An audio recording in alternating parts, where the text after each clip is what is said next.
Will be hilarious though if King Fawn raises the sword in the air and becomes all jacked. Just killing everybody left and right on his own. Well, he's the old guy turns into He-Man. Hey everybody, welcome back to the Stoneface Reactions. I'm Theta, this is Ray. Hello everybody, how y'all doing? Welcome back. Once again, check down the link below. Check out our nights. What was the last thing you were doing? Nothing I was doing? Yeah, tell us what's going on in our nights. Time delayed for whenever this video comes out. It's funny, yesterday we reacted to the first 4 episodes of The Expanse. And it's a slow start, but I don't mind. I never had an issue with any show that starts as a slow burn. I never had an issue with slow burn, as long as the payoff is worthwhile. So that's what we did yesterday, and I was happy to watch it with the guys. The Expanse is such a great monster. It's a monster of a show.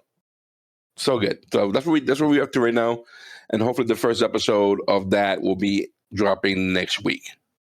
Can't wait to see it since unfortunately I had to miss it. I'm sorry about that. Have you seen The Expanse? I've seen up to a certain episode. So you haven't completed like the first season? I don't think so. Obviously, I don't want to say what I've seen up to in case it is a spoiler of any sort. Got you. I've seen up to a certain point and then lost interest, I guess. Well, my question is like, did you get past the first season? So if you got a couple of episodes in and like half of season 2 in? I want to say I got pretty far, but I don't know if I even finished the first season. You want to tell me how the first season ends, and I can tell you if I've seen that? Well, I don't want to say how the first season indicates spoilers for everybody else too. But we just got a ship. We just left being captured by Mars. Oh,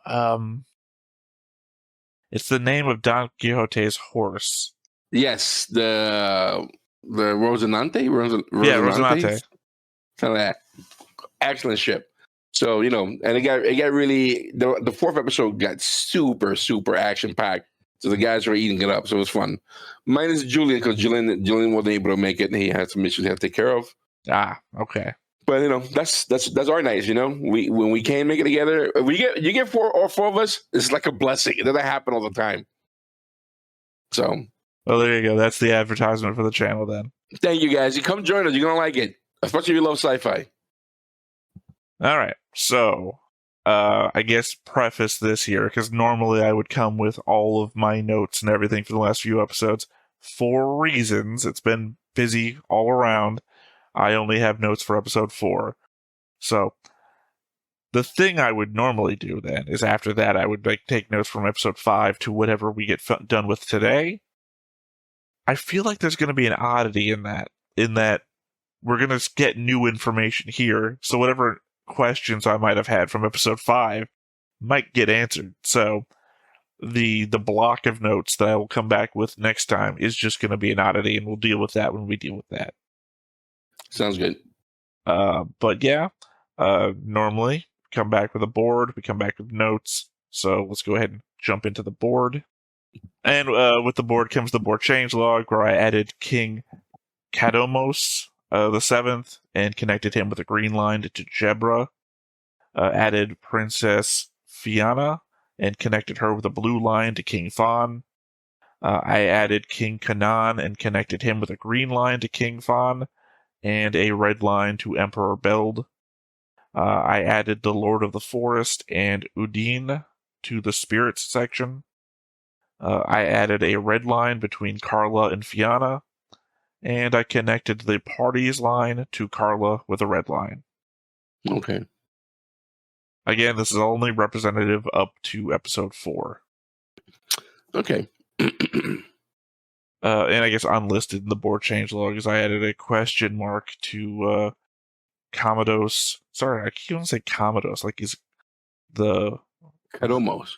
Yeah, Kadomos. It does sound like Commodus. It probably is a play on Commodus. And King Kanan, because both technically not shown dead, but they could be. Yeah, heavily implied, I guess. I guess technically also a board addition is that I've given Deedlit a country of origin. No, I like that you did that because we might I mean, she doesn't fit with anybody else, to be honest. Well, they say it when they're in the forest of no return. You're from the realm of the fairies.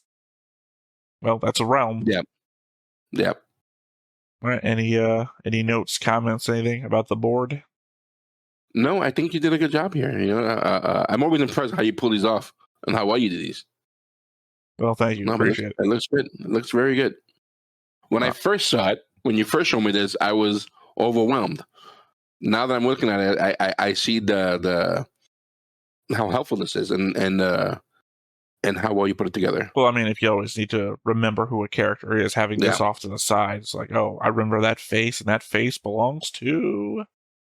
Yeah, I mean, it all depends on how complicated the story is, right? The first board, if you only watch one episode and there's like 5 characters in the first episode, that's just 5, and then episode 2, you come along with the board change along. It's like, okay, I've added 2 other characters, and they're connected to them like this, and then the board builds over time. So the more complicated the show, the more complicated the first board would be. Or, you know, the fact that we watch 3 episodes at a time. Yeah. Yeah. And even I wasn't even thinking there was so many people involved, but there is a good amount. I could imagine other shows that, like, God forbid you did this with One Piece. We did do this with One Piece. Huh? We did do this with One Piece. Did you? Oh my God. That was, well, we only got like 12, 20. I don't remember how many episodes in we got. Copyright on One Piece is terrible. Oh, really? Well, it's a lot. I couldn't get like any audio in, and had to do the cover up thing. It just was not good. We moved on to Hajime no Ippo after that, the boxing anime. But I'm saying that if you were to do the whole thing of all of, regardless of the copyright, if you do it, I could imagine how huge that would be. I mean, depends on how far you get, right? If you're talking like thousands of episodes in, sure, thousands and a hundred. Anyway, you know what I mean. I'm stumbling over my words now. I mean, we did Legend of the Galactic Heroes Die New Thesis, which is the new thesis, the remake. Legend of the Galactic Heroes. Legend of the Galactic Heroes, famously, thousands of characters.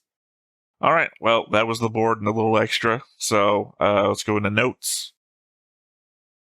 To a discussion we had in one of our last episodes about Lodoss introducing Japan to tabletop RPGs. I thought it was a silly thought, but apparently by the 70s, RPGs received little attention in Japan. Apparently it wasn't until the 80s that they started making their own RPGs domestically. Though, in my defense, those early RPGs started coming out in the early 80s, and Lodoss comes out in the mid-80s. And I'm talking about like the novel, which is the first thing that comes out. Okay. So, more like it's riding a wave of existing popularity. Got you. See, I figured that it had something to do, or it would involve somehow with gaming in Japan, and some sense of it. So, like you said, it was riding the wave of it, and apparently got because as you're watching the anime, it's the party is very cliche RPG archetype. Each character, you know, it's a cleric, you got your elf, you got your dwarf, you know, your simple things. So it felt to me that this is probably, if their game and they wanted to like expand, I go show it or whatever. That's what I was thinking, you know. But it's interesting that the 70s, I think D&D was somewhat, it was just getting the ground, right? They came out in the 70s, didn't it? Or the 60s? Yeah, but I mean, it just wasn't big. 70s, yeah. You know. No, sorry, I was just thinking, was it the first? It's like, it's not really the first, because, you know, tabletop RPGs come from wargaming. You know, D&D comes from chainmail. So technically, you could see other stuff as the possibility of being really the first. It's really where you want to draw the line between wargaming and tabletop RPG. Yeah, I mean, it makes sense that RPGs came from wargaming, because the wargaming stuff could be a mechanic to the actual game, which is eventually what happened. It turned out to being, you can incorporate miniatures into a RPG. Yeah, I mean, there was a whole video series that I watched on it that I'm not going to remember the facts so well to like have any real good diatribe about it. Gotcha. All right. I wonder what part of the party, if any, is claiming to be Elenian. The gate guard said that they were blocking entry to everyone, even those claiming to be Elenian citizens. At the moment, the unknown members of the party, and I said this before I wrote down Deedlit was from the Realm of the Fae, Deedlit, Gim, and Woodchuck. I'm suspecting it's Woodchuck, as if memory serves, I think he mentioned leaving Alania when he caught wind of the Marmo invasion. I'm just not sure right now, though. I don't remember if he mentioned that or not, to be honest. Because he's had very little screen time compared to everybody else. Well, he only joined the party in episode 3. 2? 3? Was it 3? Remember, episode 1 is the prelude. Mm-hmm. The prelude to halfway through the show. Yeah. So episode 2 is actually where Parn in his own village, and obviously Woodchuck doesn't show up there. And then 3, yeah. It makes sense. Third one, yeah. Okay. So we've spent half as much time with him. He was in the first one, but that really didn't count as more of an intro. But I think when he was in, what was it, Fortress Mycen, that he may have claimed that he left Alania or something like that. I can't remember. So that would be my only guess about who would be claiming to be an Alanian citizen. Because as I already previously covered, was it Slain, Parn, Edo, all Valis citizens, I believe. Yep. Let's see. So Alania's plan is essentially strong neutrality. Sorry, it is Alania. Alania's plan is essentially strong neutrality. Would have been an interesting play to see if that would work, if not for episode 1 telling us right off the bat that Alania falls. I wonder why they chose that, though. Why they chose to, even though it's a spoiler for the rest of the show, even to drop in that hint. Maybe because it's mid-80s, and I don't know. I would say it's mid-80s, and they're really trying to sell the show on the first episode. But that doesn't even work for me, because I was just making a giant list of every anime I've ever seen and what year they came out in to see where I'm missing bits. I've watched quite a few 70s anime. You probably have an amazing resume of anime you've seen. Yeah, if I could show that as a resume, that'd be great. I just mean, like, what do I got in the 70s? Not that many, actually, in the 70s. Lupin the Third, Getter Robo, Space Battleship Gimado, Voltace 5, more Lupin the Third, Mobile Suit Gundam. But when did this come out? Like mid-80s, right? Is it Bubble Suit Gundam? Yeah, Mobile Suit Gundam. Oh, mobile. They said Bubblegum Suit. No, there's an anime called Bubblegum Crisis. Maybe that's what you're thinking about. I just started watching that, actually. But, I mean, obviously, I've never actually seen it. But I used to think that maybe I'd seen it because I got it confused with the... what is it called? Urusei... The second Urusei whatever. I can't remember. I never remember the second part of the name. It's the one where the space princess comes down to Earth and accidentally falls in love with a guy. Because she's about going to take over the world or destroy the world or something like that. Yeah, I think I know what you're talking about. I think I've seen this. Well, the second movie is very much... I describe the second movie to people, and they are always telling me, are you talking about Discworld? And no, I'm not. It's just this movie. Urusei Yatsura is what I'm talking about. The second movie, Beautiful Dreamer, where, I was describing they take off like a vertical takeoff plane because everyone in the town's gone missing, and they take off, and then the town is just a giant circle in space all of a sudden, and they fly down, and like missing people from the town are standing on a turtle's back holding the thing up, the whole city up. I mean, there is some similarities to Discworld there with that. With the disc, the planet and the turtle. Well, for some reason in my head, for the longest time, I also thought it was a Bubblegum Crisis, because I don't know. But also, that's in 1984, nearest the time this came out. That makes sense. But I just started watching it. I don't know why I started watching it, but it was on. I saw it on Peacock, and I just clicked in, and I'm only into episode. I'm up to episode 3, so not much I've seen, but I like what I've seen. And I guess, and you said you never seen it. Never seen it. Let's see here. So apparently Valis is at the center of Lodoss, with Kanan and Alania being on the east side. We know Marmo is on the south, so they must have landed in the east and are pushing west. Is there a map of Lodoss? I don't think so. Well, I mean, there's not one that we got shown. I'm basing everything on what's been told to us. Do you remember the last grouping of episodes we watched? I commented rather constantly that Marmo is in the south, because they've told us that. So it seems odd that they're attacking from the east. Yeah, I do see it. Okay. Actually, this map is actually very helpful. I'm going to send you what I got. I don't know if you should. Okay, then. I mean, it's good for you, fine for you. You already know. For me, I don't know. I think unless they show us a map in the episodes, I can't wait for there to be a screaming commenter saying, they've already shown you a map. It's fine. Look at a map. I just don't remember one. Well, for me, this looks like it's quite helpful.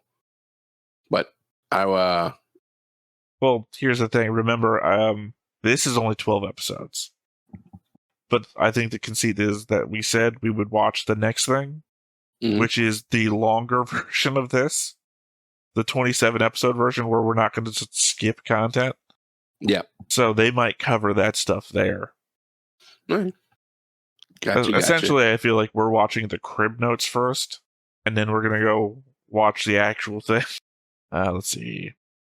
It's kind of funny, the big deal made about going through the forest of no return, as Parn's argument is that they've got no time to go around.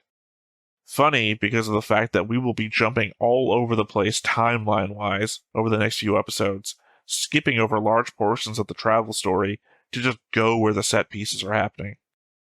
You remember we essentially end one episode with Beld contacting King Fawn with his swords, and then the next episode we're just not even there anymore. One episode we finish with the Carla having taken the princess, and then the next episode starts with, thank you for rescuing the princess. Yeah, I know. Or when they're going to go see that stage, and they cut to that part as well. Yeah, well, I mean, at least with that one, the only thing I can say is episode 1 was at least us traveling there. Like, although that's another argument, because that's what the labyrinth is, the set piece. That's all we saw. We never got to see the conversation with Wart, as you just pointed out. We saw Carla talk to Wart. Assumedly, Carla leaves Wart before the party shows up.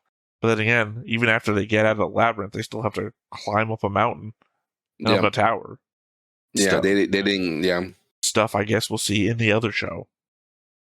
Yeah, so who knows what else we might be missing in the next couple episodes. Like you said, they're going to be jumping around the next couple episodes. It seems to be the thing, so. Well, that's what I was saying. It was funny to hear Parn say, we don't have time to do this. And it's like, well, we're just going to skip to the next thing anyway. You have infinite time, really. Time isn't a matter. It shouldn't be a problem at this point. I think I just brought this up recently in another reaction I was doing with lessons, where I was bringing up Glass Reflections' review of the anime Apocalypse Hotel, which is a show that I just recently finished as well, where the only problem he had with the show is that it takes place over 700 years, and the idea that they're constantly jumping through time, episode to episode, and the least interesting thing you can do to solve a problem is wait. And that's what they're doing? They're waiting for the... No. They're doing stuff, but they're doing stuff that takes incredibly long periods of time.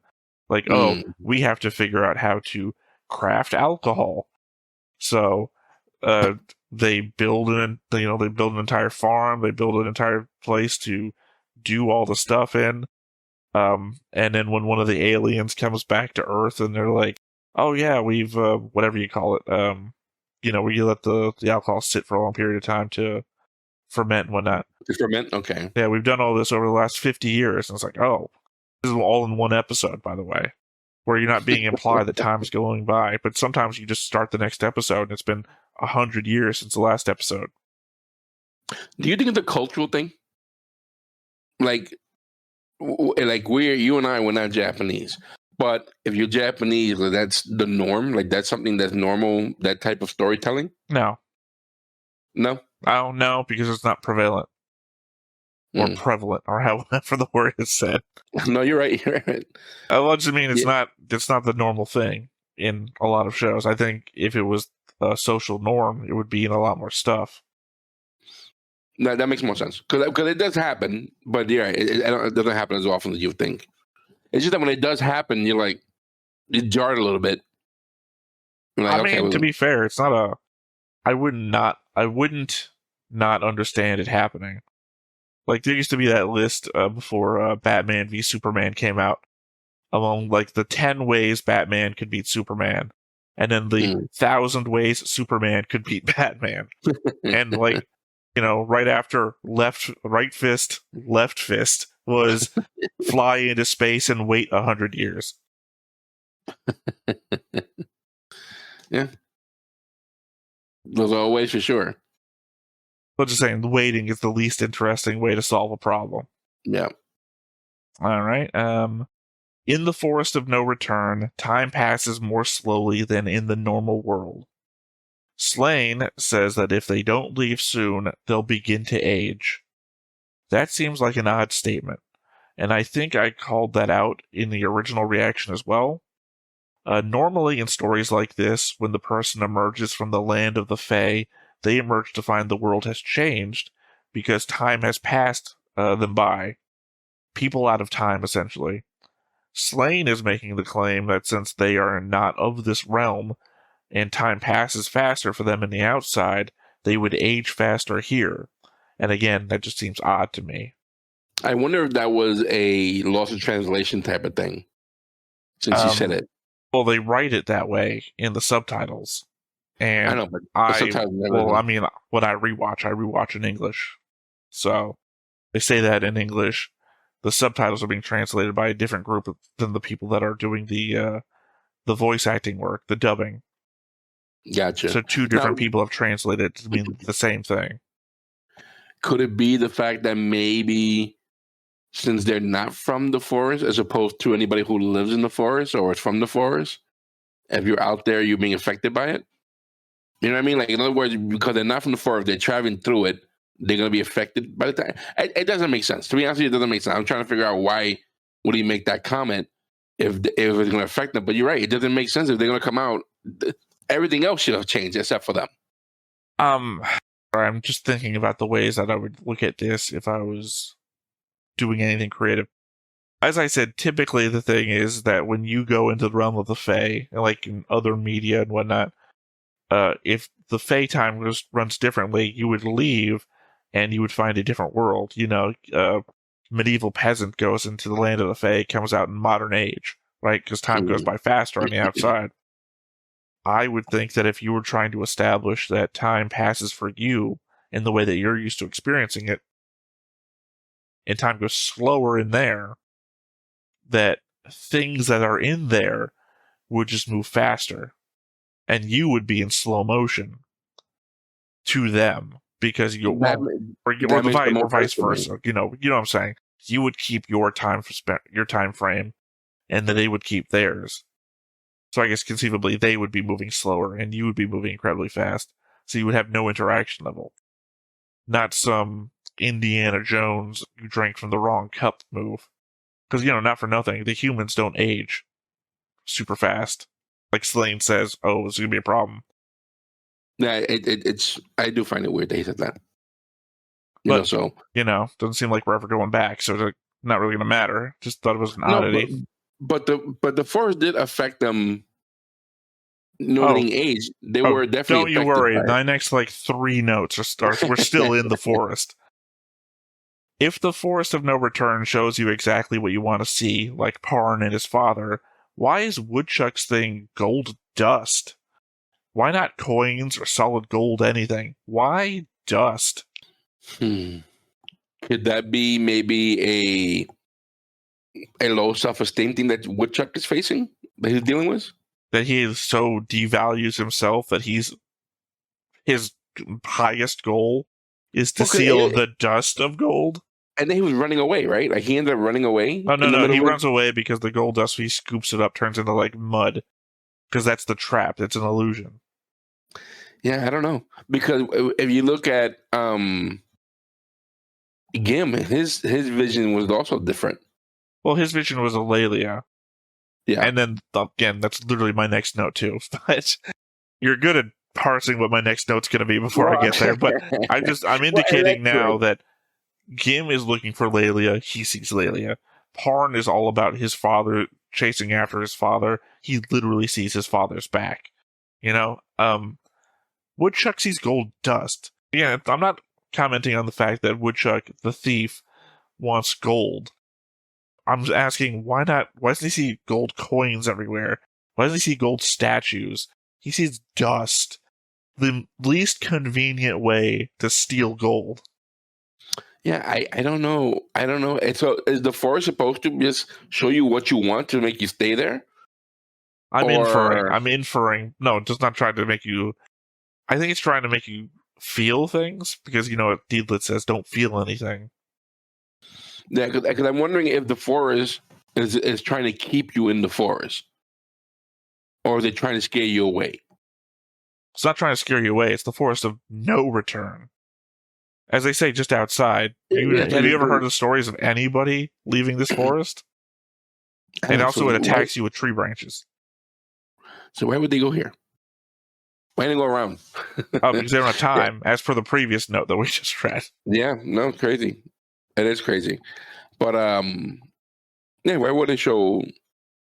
And he's the only one that has that weird dream.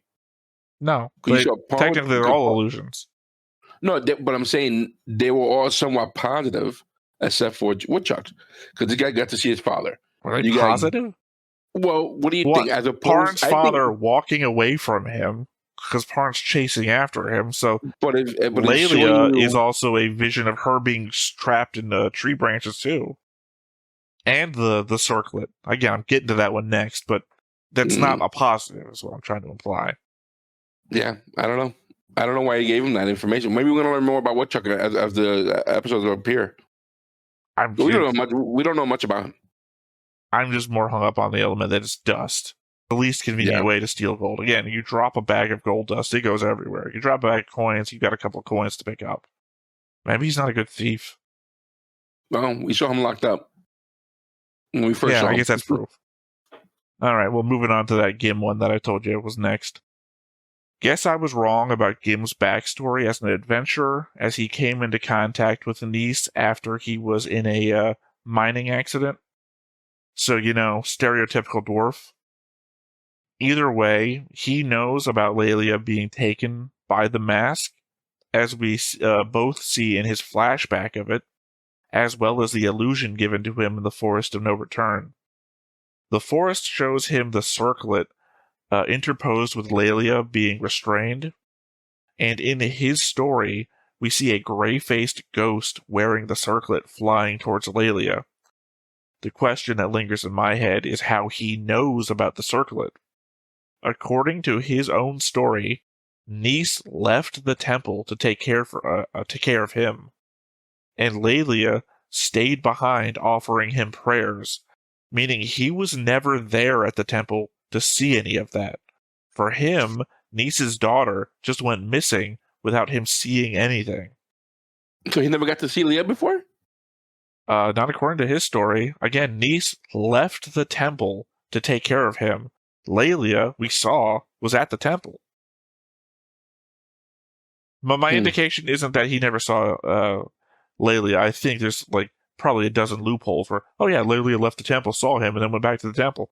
My indication is he never saw the circlet. Seeing the vision coming out. Yeah, well, the illusion showed Lelia restrained by the thorns and everything, but then the circlet in front of her. And then his story about Lelia going missing, we see the ghost wearing the circlet flying at Lelia. He never saw the circlet before. How was the circlet in his description of stuff? Do you think the forest was just telling him? I mean, I don't think so, because after he leaves the forest, he tells them the story, which involves a circlet. I mean, it's either that or the show was just giving us a vision of what he's describing and including stuff he's not describing. Do you think he described a ghost wearing a circlet flying at Lelia when all he knows is that Lelia went missing? Yeah, but he did. But did he? Did he say? Did he ever at all mention the circlet, or just No, shown as he's it's talking visual. about? It's a visual. It's He doesn't visual. mention Okay. it, but it's visual and everything happening to him. The circlet appears to him in the illusion. When he's describing the Lelia niece situation, we see the circlet. But he afterwards, though, he got to see Layla wear the circlet afterwards. But before that, in the dream, he was not aware of it. Right, this all happens before Carla shows up. Yeah. Before Deedlit fires the Undine thing at him, and then he goes, Lelia.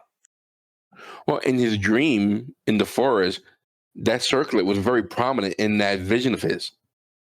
Again, before he would know about it. Yeah, before he would know about it. That was there. I feel like the problem here is that what you might be indicating is that the Forest of No Return is all-knowing. Yeah, is it like that, or... It seems to be reading your mind because it's showing you what you want to see. But then it's all-knowing because it's showing him the circlet, and he's not aware of the circlet. If what we saw was what he saw, then there's a circlet there, and that thing is telling him about the circlet. I don't think it's telling him anything. It's luring him in. But that's what I'm saying. It's the element that I still have a problem with Carla and Lelia being the same person. Because the show implies too many things. Like, how does Wart think that Carla is Carla, and then Gim thinks Lelia is Lelia? Well, to be fair, Wart at least is a sage. So he might be more in the knowledge. We would never know, would we? We wouldn't know. They went and visited him, and we didn't even get to see that. Like, if that Wart was going to, if Wart was going to prove his intelligence or his wisdom or anything, we can get a chance. To see it. Yeah, we didn't see it. That was a good opportunity to show it, but again, I also wonder, if the studio gave them, you got to put it all in 12 episodes. It's whatever happened, fit it in 12. And I wonder if that's why something they just rushed and cut, I don't know. But I know that story. I'm assuming that story too, by the way. So that's what I'm saying. I don't know. I don't know either. I mean, obviously, it did well enough that they said, "Hey, here's 27 more episodes." Yeah. All right. So first bit of Carla's plan seems to be getting Volus to march against Marmo's invasion. I mean, she came to Beld first, but Beld was already invading. So I can only assume she came to him to guide the direction of that invasion with the advice that she gives.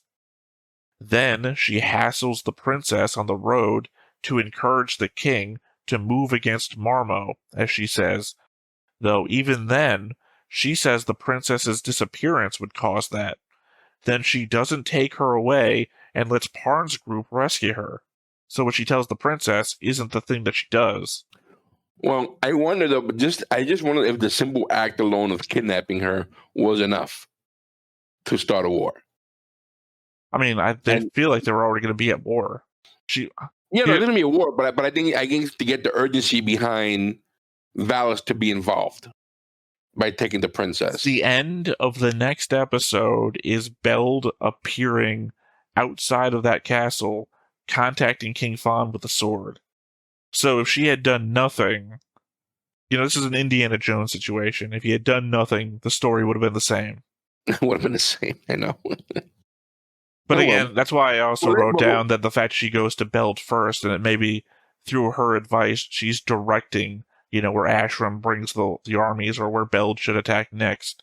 So maybe Beld appears there outside the castle because of her manipulations as well. Well, she's definitely manipulating everybody. I just want to throw this out there because I only just thought about it off the top of my head while I was thinking about Carla and everything. What if Khonshu was her dad? Not Carla, Lelia. You checking your notes to see if I'm right? No. I'm looking at what you're saying here. And not Farn? And not who? No, actually, it wouldn't be Farn. No, mind. It could be him actually, because he's a wanderer, isn't he? He's a desert king. He's a desert king. Just the idea that Khonshu and Ness may have gotten together in the past, and that's where Lelia comes from, and that Lelia is appearing to Khonshu the last 2 times. Again, this is like episode 5 onwards, which I have no notes about. But she appears to him, and it's like, why does she keep offering him Lodoss? Maybe if it really is Carla is Lelia is offering everything to her father. Or maybe Carla had a thing with Cashew at some point. I don't think so. Okay, I'll admit that I have started writing some notes about episode 5, but I couldn't finish before we got there. But I'm just gonna leave those off until our next recording.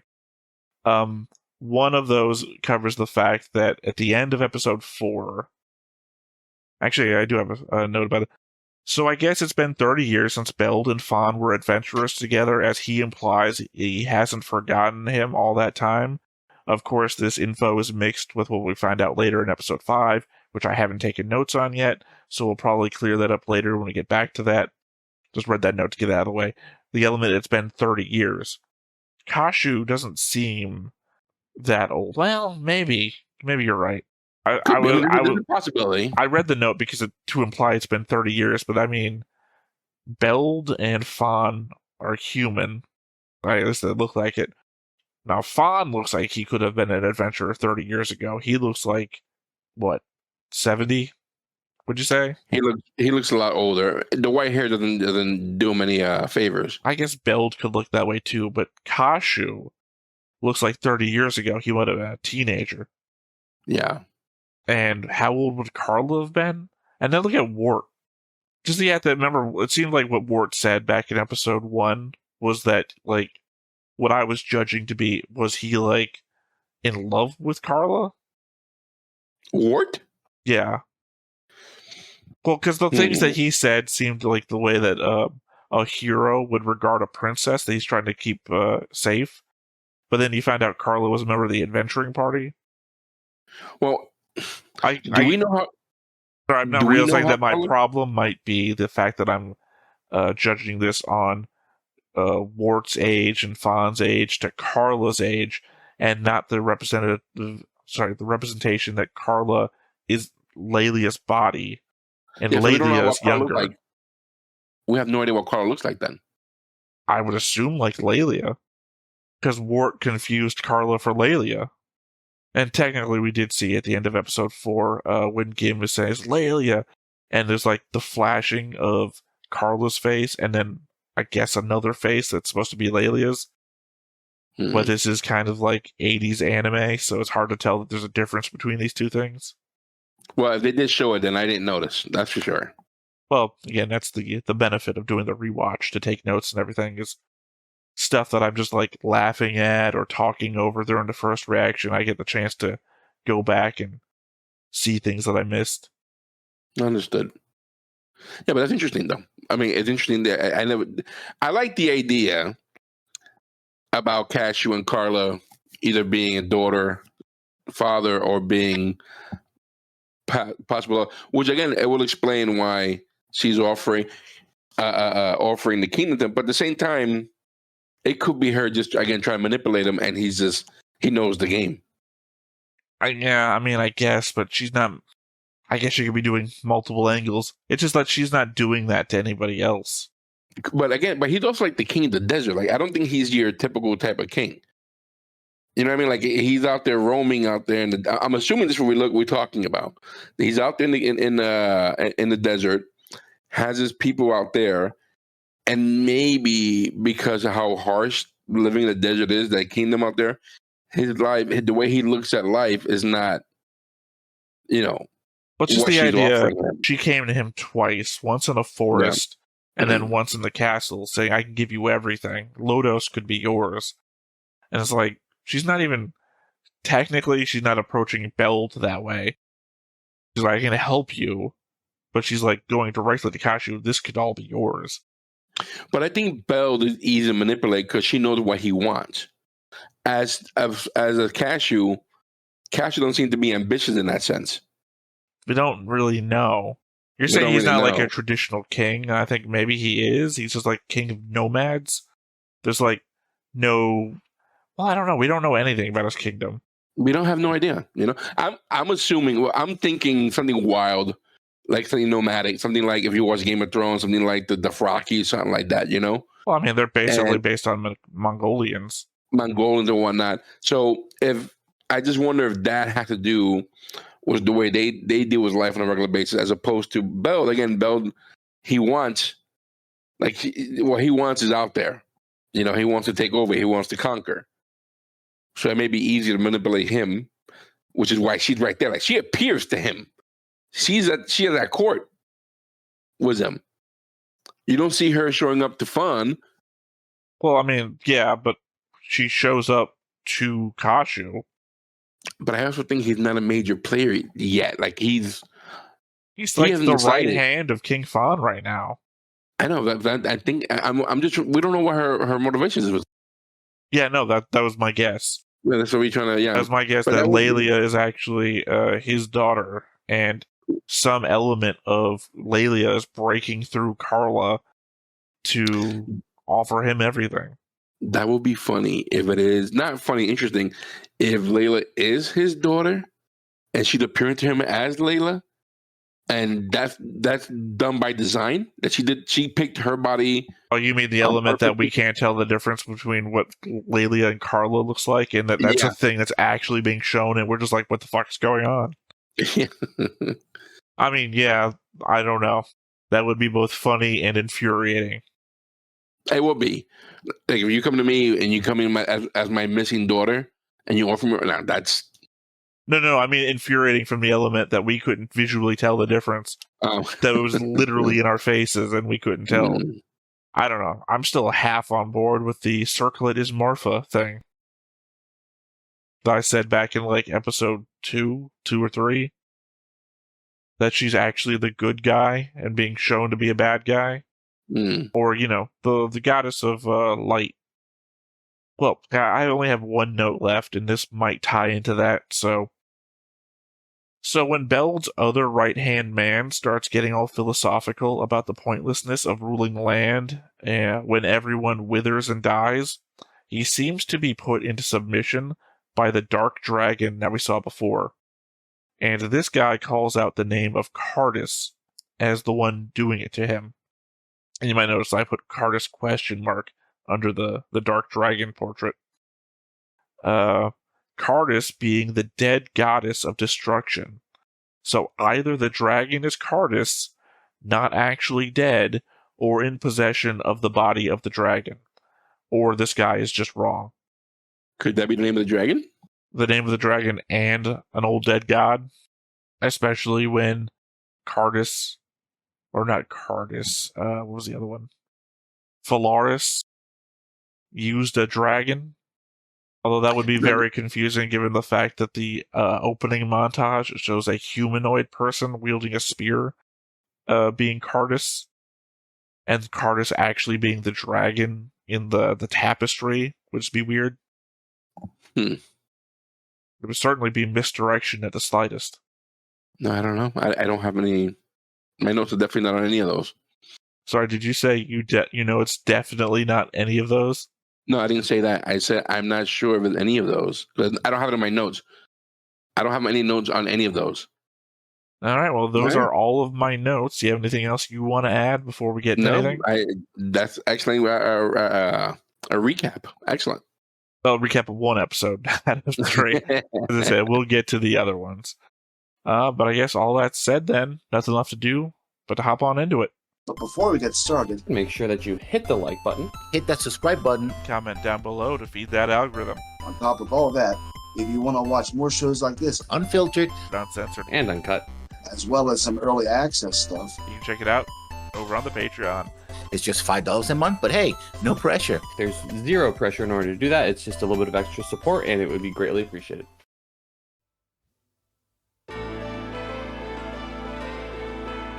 Who'd have guessed it?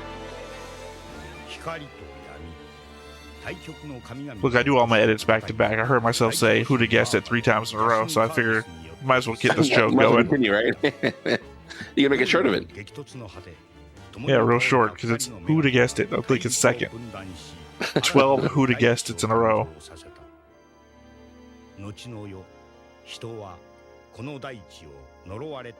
Actually, it was a green dragon and a red dragon, wasn't it? Yeah.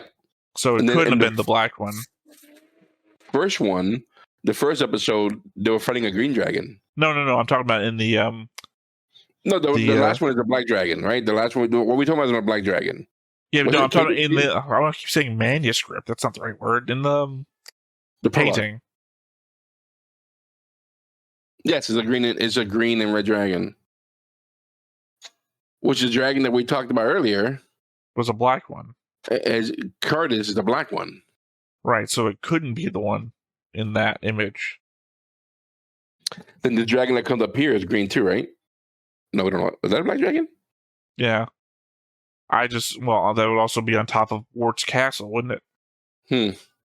But is this a spoiler, or is this just a work that they drew on their own? Well, then at the end here, they show 5 different dragons. If I'm not mistaken. Or was it Also, 3 dragons? We've never seen Parn on a horse. Have we not? No. Or in the opening?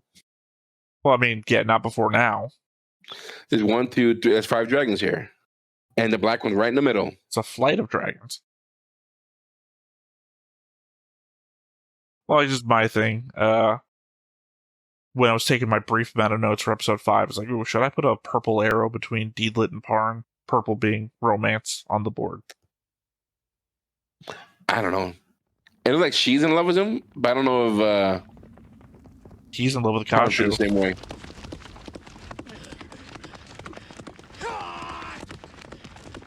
I was going to say, that better not be Parn, just to prove me I was wrong. gonna say if it was Parn, it goes your Well, I mean, assumedly, at some point he will show up on a horse, given the fact That's him that right there. I see Deedlit. 大将のそばにいりゃ強えのがいっぱいいるから安心だぜ。バカね。乱戦になったらここが一番危ないのよ。敵が端っこなんて狙ってくるもん But the middle? なんと説得力ある。 The Vanguard, I guess. 戦の常識 Oh, no, I mean, we saw a whole group of people in front of them, too.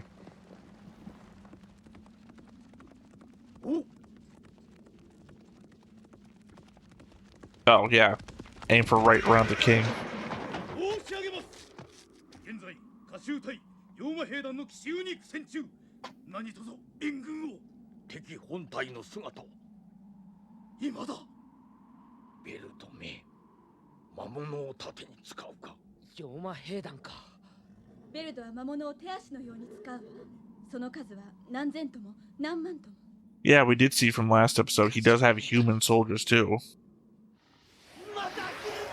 And Dark Elves. Yeah, we've only seen him send the Dark Elves out with the monsters. Jeez, they get slaughtered. 切むな。奴らは野獣と同じだ。闇返せ。 Casual racism. 威嚇しろ。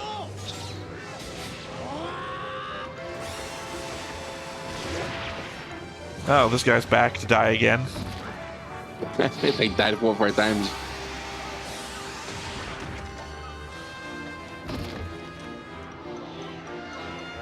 What the hell? Moss. Prince Jester in the Kingdom of Moss, remember? We only just met him last episode. Yeah. Or actually, no, we met him in episode 4. But he came back with more than 1 this time. No, he was flying with 3 the first time we met him. But these are not dragons, though. This is something else. They called them dragons. Well, Prince Jester called them dragons. Huh. We joked that they were like wyverns. Wart? No, this is Beld's castle. No. So Carla. I mean, remember, she's the Grey Witch. What's a more witch-like thing to look into a crystal ball? どうやら始まったよう。 I think this is the first inclination we've gotten that she has a long-ass ponytail. シドの馬足より御身のお心の方が急いでいらっしゃるようですね。お心を戻しておかれないと、いざという時に役に立ちませんわよ。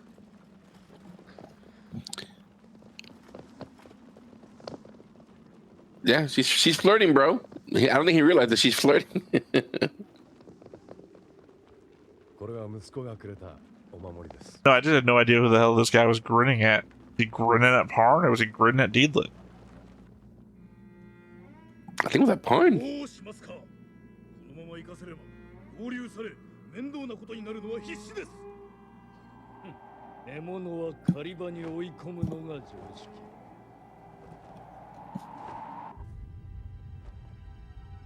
You know, my guy has done surprisingly little this whole show. あの獲物は間もなく狩り場に。カシュエカ。来たか。はい。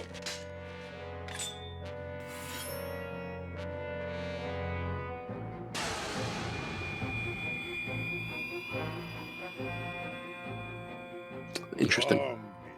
Oh, we already made the joke. It's the Sword of Omens versus the Sword of Power.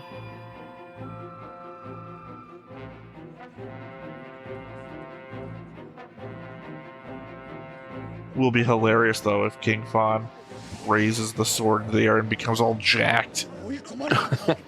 Just killing everybody left and right on his own. Well, he's an old. I mean, the old guy turns into He-Man.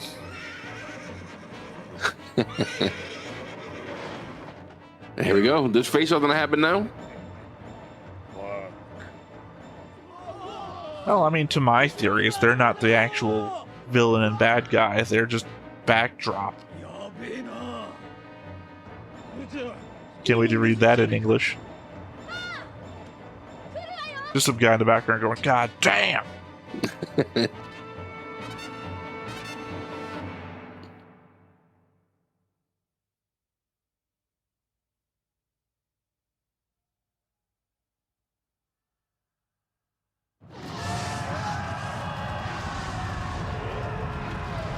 I believe this is how Gandalf won. Look up my first light. I mean, it was dark and now it's all blue skies. スレイン。今さら止めることができないなら、嵐の中に飛び込むか。 Oh, that was another thing.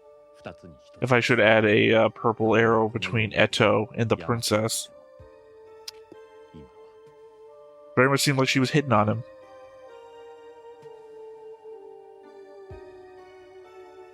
I didn't think that, but you might have caused it. I didn't even realize. She literally looks at him and says, "What's the matter, cleric? They never taught you to take your clothes off?" 戦がロードスを救うだとバカな。少なくともカーラはそう思っているようです。が、我々も戦いです。パーンたちとは違った形の。 Oh, I thought Carla was about to emerge in flames in front of them. Oh.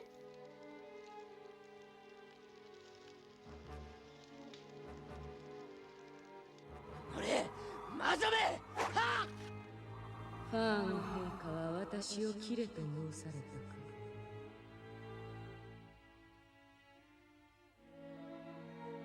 たか。 Oh, okay. 貴様がマーモに加担するなら、陛下にとっても敵だ。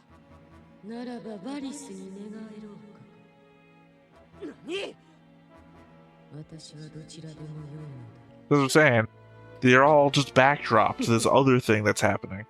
新たな駒に出会わせてくれたファーンとゴートに礼を言わねばな。ゴート、あなたも同じお考えか？ Why question war like that?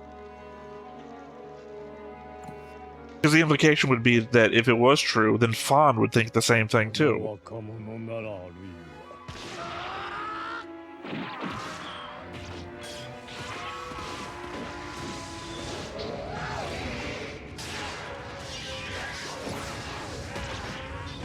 At what point did Parn learn to fight? I was gonna say, at least he got better. Yeah, but when did he get better? I don't know. It's during one of those off-screen adventures.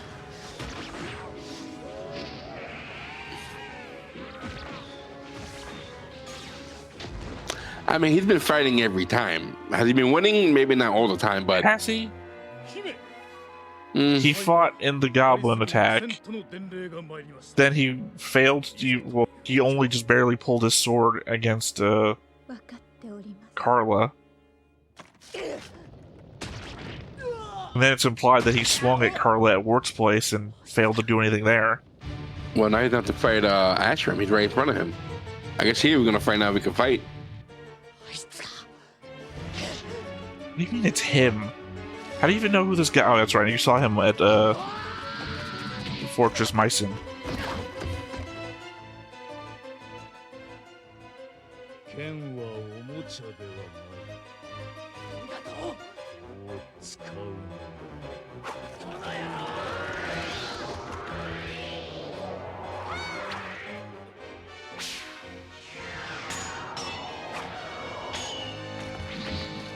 That's right. I got an elf of my own.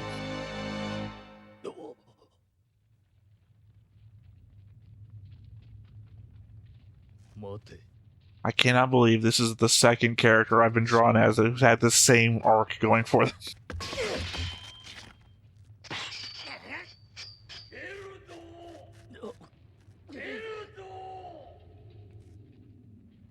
The hell? Fawn calling out Beld. Yeah.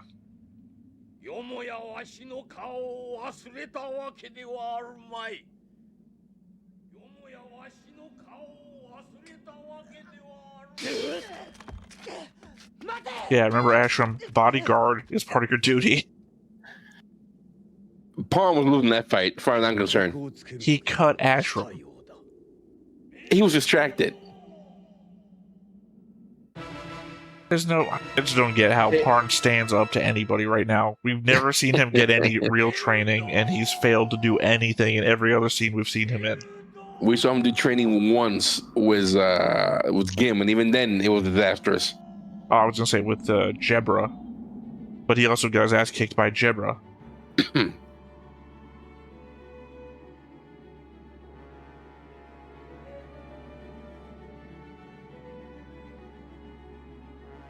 We got a rule of 8 this. You might remember that from one of your favorite movies, The Postman. The rule of 8? And just rip off your arm armor and show them your tattoo.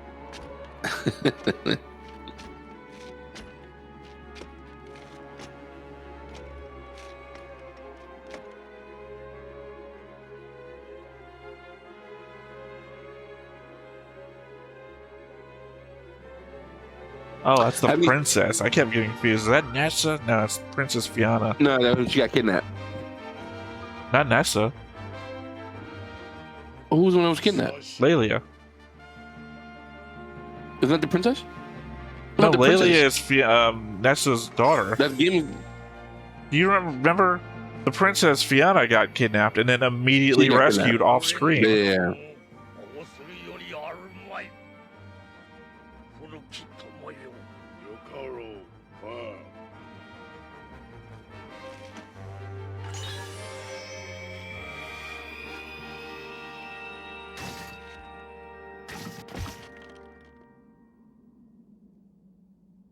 This should be epic. Should be, but will it?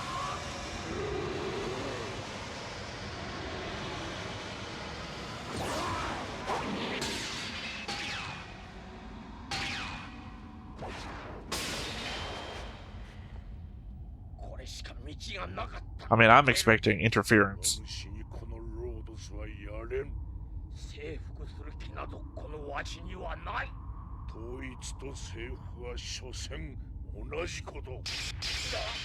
Well, Carla has everybody right there in the field. If she's gonna do something, this would be the time to do something.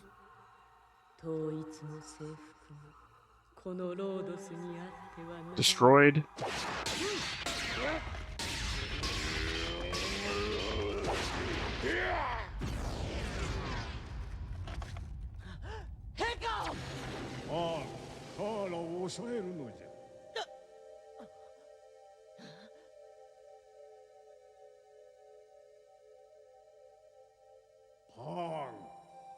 Be work?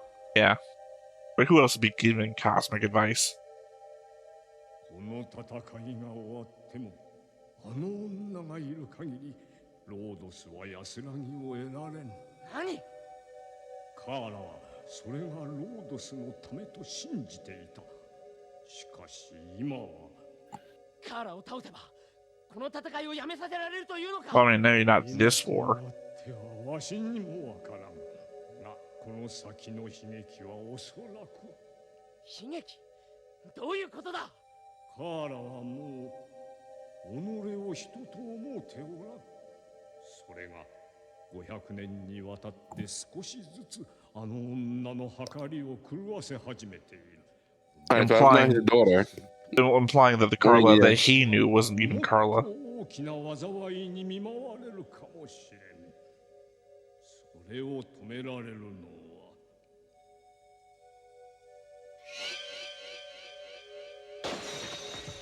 Break the circlet. サークレットを外せ。あれがカーラの本体じゃ。どうしたの？ The thing that's echoing in my head at the moment, though, is the fact that the 27 episode thing we'll watch after this ignores the back half of this. Because apparently this isn't the real ending. So I'm not, like, at what point does it become not the real ending? Is the 500-year thing not real? おいたりとも変わらずか。お前の死を見届けずして行くわけにはいかぬ。わしも Leading us right back to waiting is the worst way.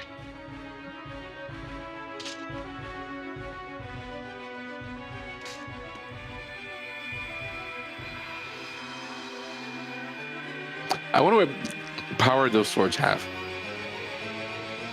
Well, communication over long distances, we know that's one. Yeah, it's like the AT&T of phones. Oh, you got them. Oh, they got each other. Well, one got What? in the shoulder, the other one seems to have... Fair, he's not bleeding from the head. Only one of them is bleeding.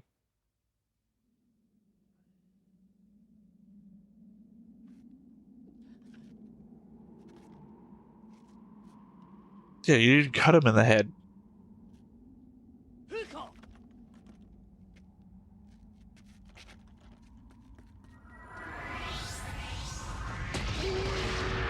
What I say, interference.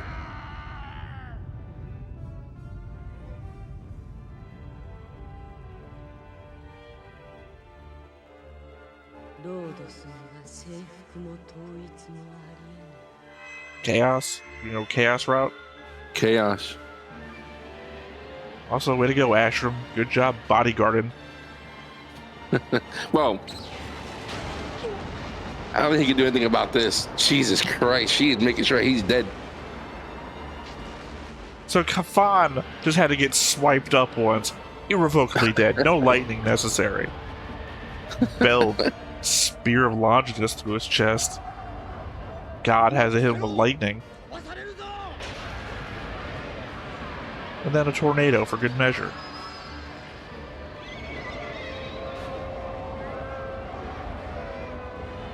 How powerful is she?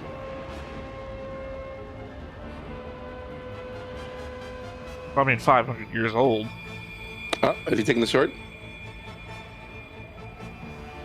Well, because remember, we think the sword is connected to the dragon. And the dragon might be an ancient god, so... it might just be more than temptation.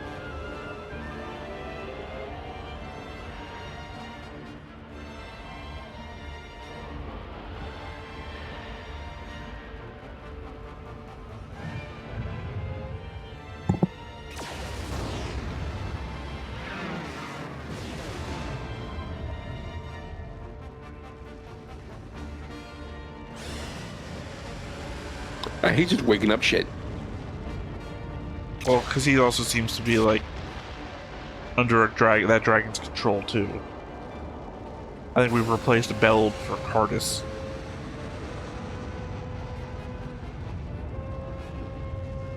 Is that the one in the mural? Blue? I don't think so. Was that blue? It was like green to me.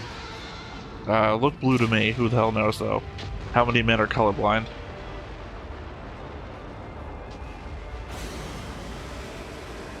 Classic red dragon. Yeah, so this is the turning point. So we lost Beld, and we lost Farn. Fun. And the dragons are waking up. Yeah, but no clue if the dragons are on anyone's side. Also, how many kingdoms are there? Is there 5 kingdoms? Because there's 5 dragons.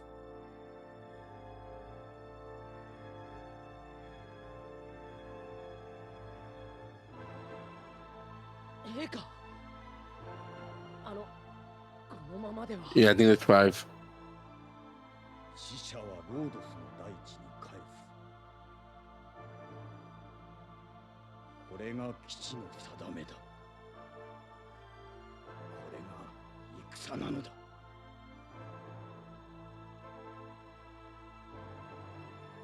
So conceivably, there's only 2 kings left. 塵にも等しく花を手向ける者も King Kashu and whoever the king of Moss is. 祀られるって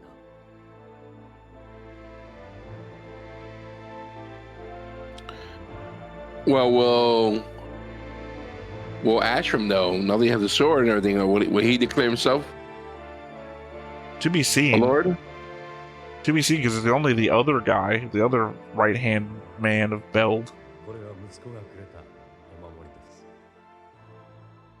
Really, if you wanted me to care about this guy, you really should give him more screen time. More screen time. これじゃいけないんだよな。カーラを抑えよ。さもなくば、ロードスにもっと大きな災いが起こるかもしれん。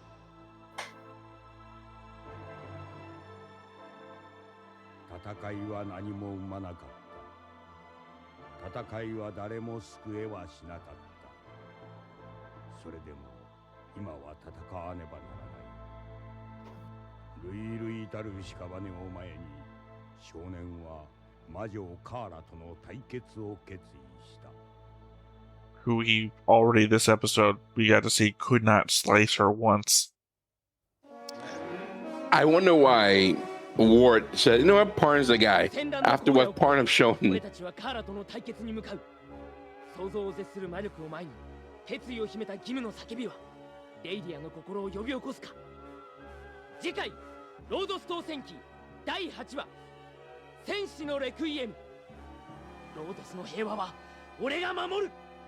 I mean, implying what I said before might be true. Not the element of her being Kashu's daughter, but the element of her being in there and still being able to affect Carla in some respect. I also have to think that the dragons aren't going to be a problem. Well, and if she doesn't want Lodoss unified or conquered, then it goes back to why was she offering it to Cashew? Yeah, I mean, I think that would just be the definition of words problem. That what's in between those 2 words or what's outside of those words that could still, or, you know, maybe we're not remembering specifically the words that she said to Kashu correctly. You know, one of those monkey's paw wishes. She said something in a certain way that, with respect to these other words, could just be some damning thing. Yeah. But going back to what I was saying earlier, I don't know why Ward sees in Parn. Oh, no, Tell hero's Parn. journey shit. To tell Parn, hey, you're the one. You're the guy who would do it. Out of everybody else, like, he could have gone to Eto. He could have gone to Slain. He could have gone to Gim. Well, it's a situation where I wish I had done my episode 5 notes, because I think if we looked back at the adventuring party from 30 years ago, and they go down the list of who was in it, who was Wart in the adventuring party? Like, would he have been Parn in this group? Maybe he sees himself in that? Like, I don't know, because Parn seems to be a sage. Not Parn. Wart seems to be a sage. And Parn looks like there's nothing about him that's going to make him look like he has that type of ability to read or and well, again, get knowledge. I love that your first thing is Parn can't read. But, we probably can. Well, I mean, I don't think that's necessary for a fantasy hero. No, but I'm saying, but if he's playing war, I'm talking about how the way war Okay, no, ended up. let me change up then. Maybe he sees Fawn in him because he was a member of the same adventuring party Fawn was in. Maybe can see that. Fawn was this way before, he became the Fawn that we know as leader, successful adventurer, etc. I can see that. I can definitely see that. I mean, it's the only thing I can think of. Well, and they also know that he's also comes from a family of noble people. We found out why his father ended up being the way he ended up. My problem is that maybe I'm thinking about other media that covers this sort of thing. But, sorry, you said noble people? Not noble, but more honorable. What his father did was something super important for the king to do. Well, I mean, because a knight would be a noble. They would just be like the lowest form, second lowest form. There's technically a form of nobility that you buy your way into, which technically is the lowest form of nobility. But it's not what I was thinking. That's not what I'm trying to say in terms of nobility, in terms of noble, which I don't think he's nobility. But his father was not in the sense noble, but he had more honor, and they know that he comes from an honorable family. Well, I mean, he's essentially sacrificed himself for a good cause. I mean, that is nobility. It's just unrecognized nobility. But I'm wondering if that's what Ward is trying to pull off, with him knowing what he knows about his father. Well, I mean, there's also the element that if he's seeing Fawn in him, there's the element that Fawn was the leader of a successful adventuring party that Carla was a part of, and whatever they did, he mentioned the labyrinth in episode 1. Yeah, and I'm feeling like we're gonna be going back there. Like maybe the dragon that we keep seeing is underground is in the labyrinth. Maybe we have to defeat. All the dragons seem to come out of the ground. Every dragon we saw today, at least in this episode, will come from the ground. So I wonder if they're all at the labyrinth. Well, no, I'm talking. Well, no, now the other ones aren't. But we didn't see the black dragon come up, did we? No, we didn't see him. We didn't see him at all. Not today. Yeah, but we saw him in episode 3, I want to say, and he was just like waking up. So he's the first one to. Well, no, because the other one, the one that's with Ness, was awake and talking earlier. So it's weird that we saw that one going like when the lightning or falling stars, whatever you want to call them, was arcing down and everything. When before it was just like a calm talking dragon. Do you think the dragon is supposed to represent gods? No. I don't. Other than the Cardus, but I think Cardus might just be inhabiting a dragon's body. Or that guy was wrong. Like I said, he could be an unreliable narrator, or Cardus is the black dragon. The element is that we only know 4 gods, and there's 5 dragons. Yeah. Unless the 4 dragons are supposed to represent the good and bad, and the black dragon represents chaos. Well, like I said too, there's 5 dragons and there's 5 kingdoms. Yeah. Or you could be that too, yeah. You said there's 5 kingdoms. Well, I'm looking at it. I'm looking at the map here, and I know you don't want to get into see it in that, but I'm seeing there's one more that could be a kingdom. 1, 2, 3, 4, 5. No, I think there's 5 kingdoms and 2 other places that has a. Well, my problem here is: are we counting Marmo? Because Marmo count. I'm counting Marmo. Because Marmo is an island south of Lodoss. Yeah. Mm-hmm. I don't think this is a thought that I had in my head. I didn't say out loud.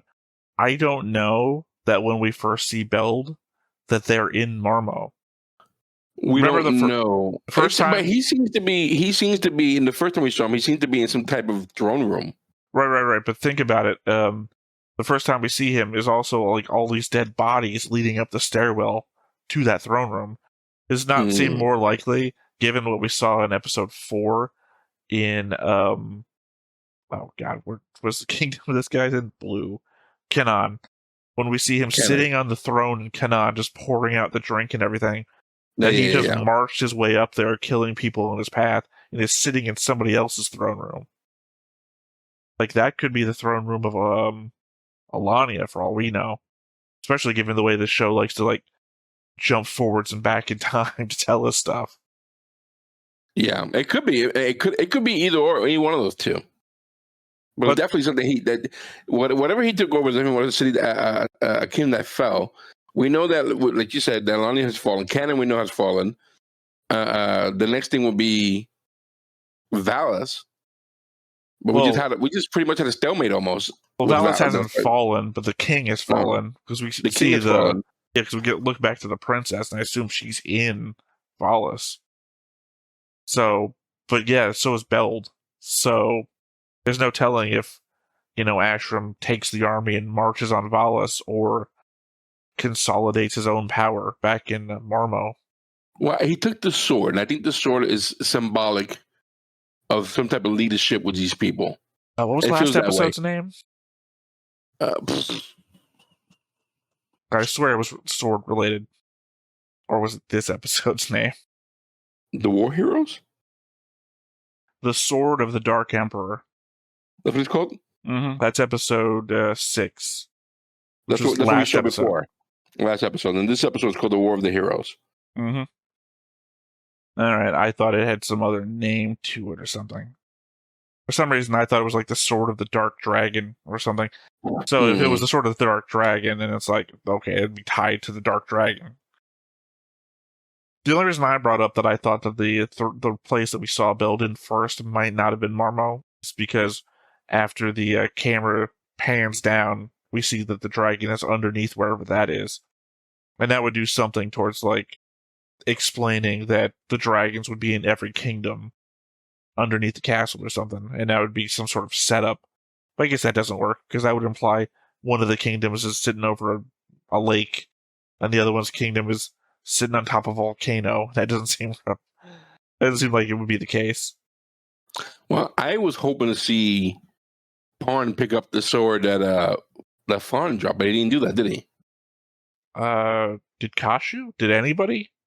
I know we saw Ashram pick up Beld's sword, but that's what we saw. Yeah, but you're talking about someone picking up Fawn's sword, and I don't think we saw anybody. We didn't see anybody drape the thing over top of them either. So yeah, so I'm wondering if that's going to be something like, who do we?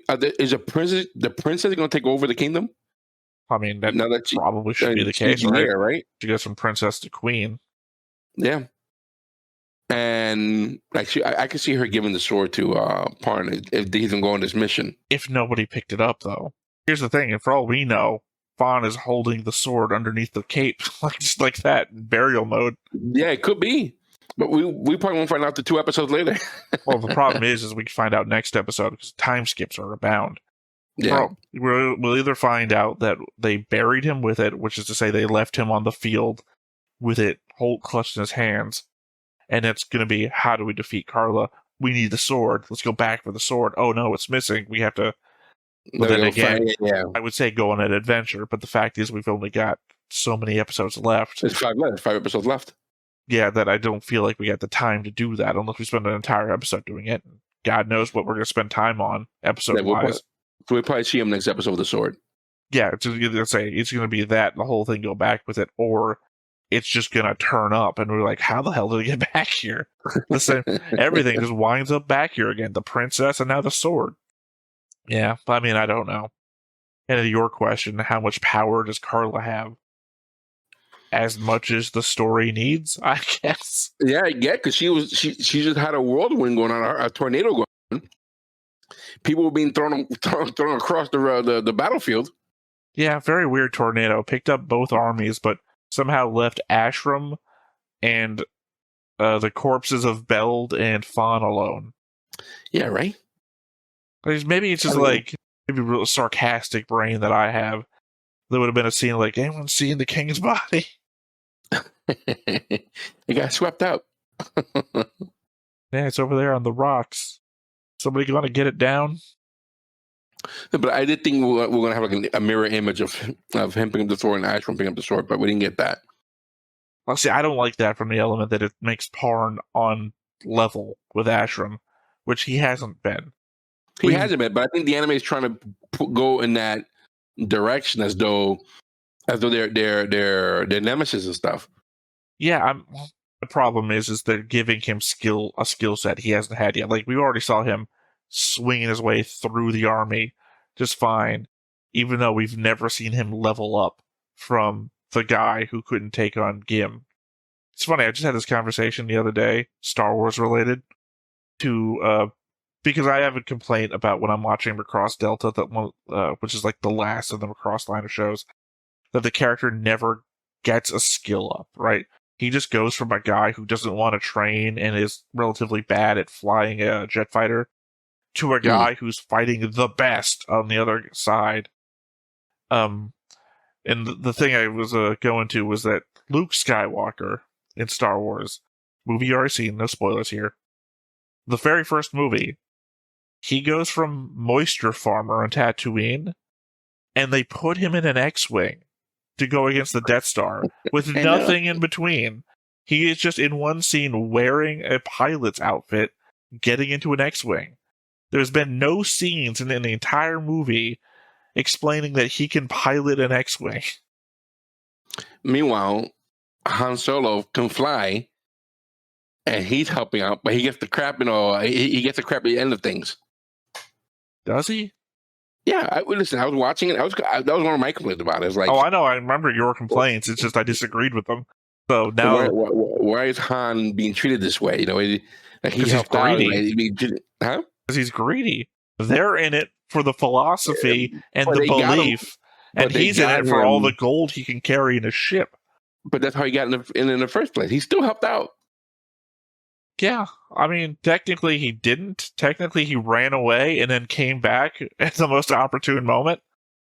Listen, stop hating. The man was doing what he had to do.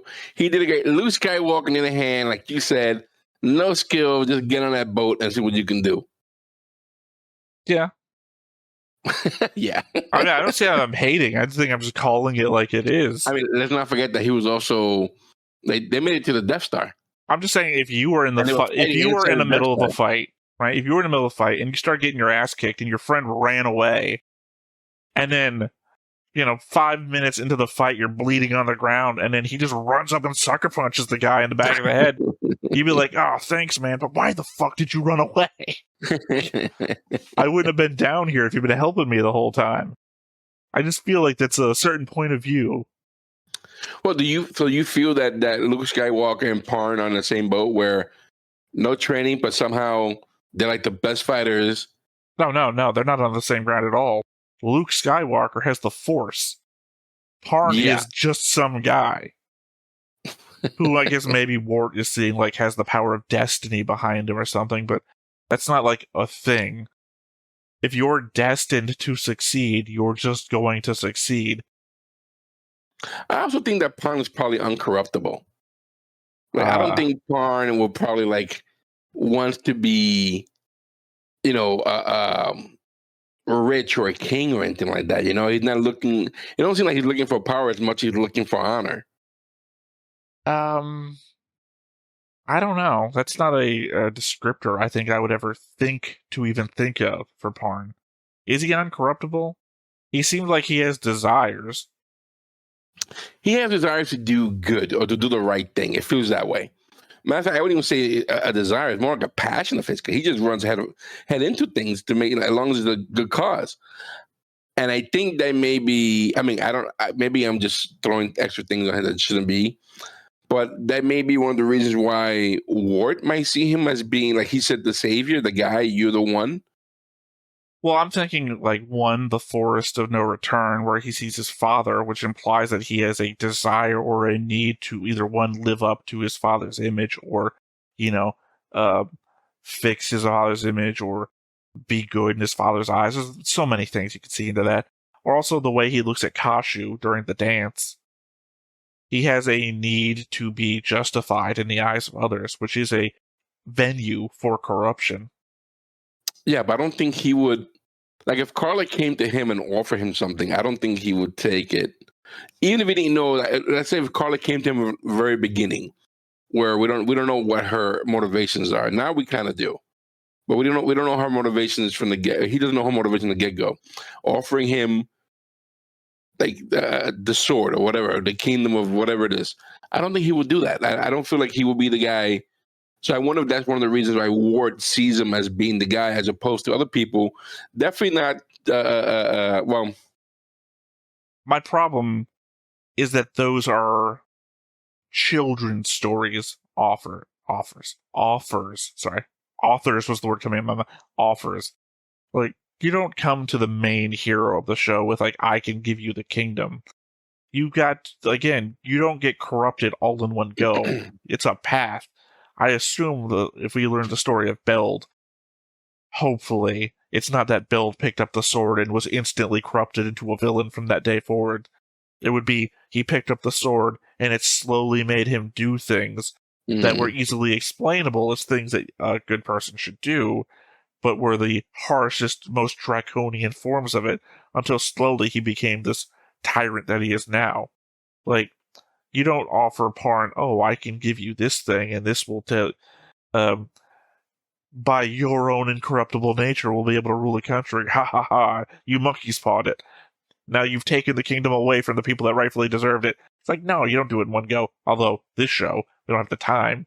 You'd have to one go it, but I would say that you'd have to offer Parn, like, an inch at a time until he becomes that guy without recognizing that he's gone a slippery slope. I don't think Parn is ultimately incorruptible. I don't think he's also the guy that would accept, a monkey's paw deal.